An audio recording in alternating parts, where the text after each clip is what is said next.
Guys, for today's video ay maliligo naman ako dito. Grabe, sobrang haggard sa mukha ko. Parang ang dami kong tagyawat. Kasi hindi po talaga ako everyday naliligo sa probinsya kasi sobrang lamig. Ay nako. So guys, so ngayong araw na to ay maliligo na naman ako guys. Sasamahan niyo po ako. So guys, ito pala yung weather ngayon. Medyo mainit. So masarap po sa pakiramdam. So guys, yan po yung balcony namin. Tapos yung baby ko natulog.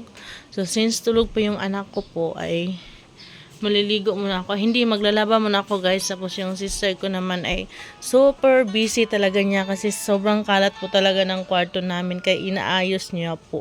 So nung mga nakarang araw, hindi po kami nakapag-ayos kasi nga sobrang busy kasi may mga ginagawa po kami okasyon. So, ayan guys, punta na po tayo dito sa kusina. So, ito pala yung nilalabhan ko, yung cortina, kasi hiniram lang po ito namin. So, kahapon pumunta po siya, kinukuha niya to, tapos hindi ko pa nalabhan. So, lalabhan ko muna to guys. Guys, ngayon ay maligo na ako kasi sobrang init na talaga ng panahon. So, kailangan ko na maligo. So, dito pala ako maligo guys. Nakakalat na naman. So, medyo makalat dito kasi labahan po namin yan. So, meron po kaming mga tangkal dito guys. So, yan po yung mga tangkal.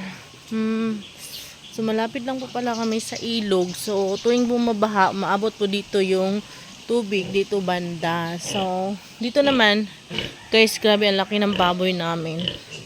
So, yan po yung nanay po yan. So, as you can see guys.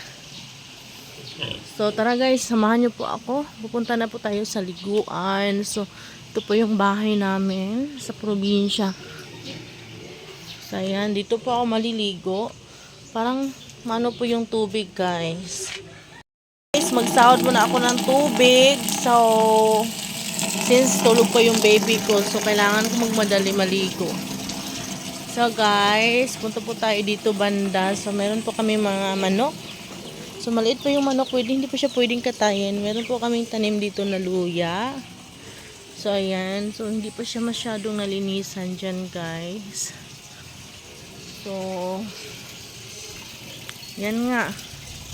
So, dito naman banda, nililinis po ng kuya ko. So, dito, nung pagdating namin dito, guys, napaka pangit tingnan, napakakalat, napakalibot sa nga tanan. Tapos ngayon, nilinisan po ng kuya ko. So, sobrang linis na po. So, pwede na po siyang taniman ng mga gulay. So, guys, may manok po talaga dito. So, ayan guys, may mga bahay din dyan banda. So, mayroon din dyan. Mayroon din doon.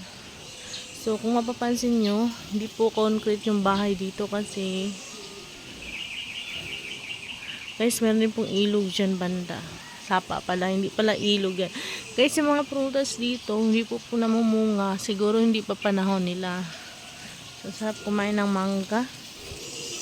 So, balik po tayo dito. Dito po kami naglalaba guys. Yung sa kabila naman ay CR. So, hindi pa yun nalagyan ng Hardiplex.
Tapos na po ako maligo. Saglit na mo ako naligo guys kasi umiyak po si Shinshin. Oh my God. Gusto ko po sana maligo kaso lang.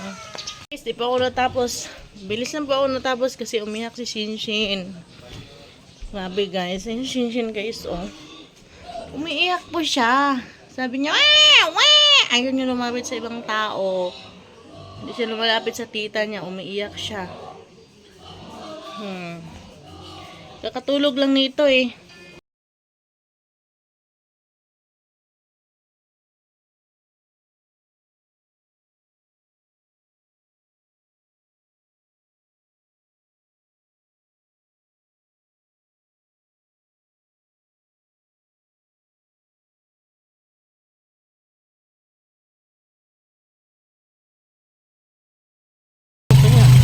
Ay, ay, yun.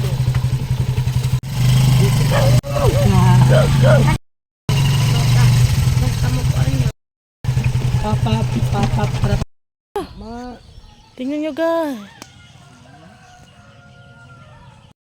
Gali.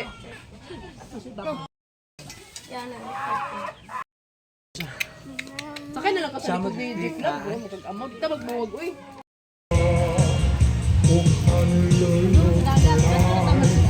Picture eh, bukuro ha?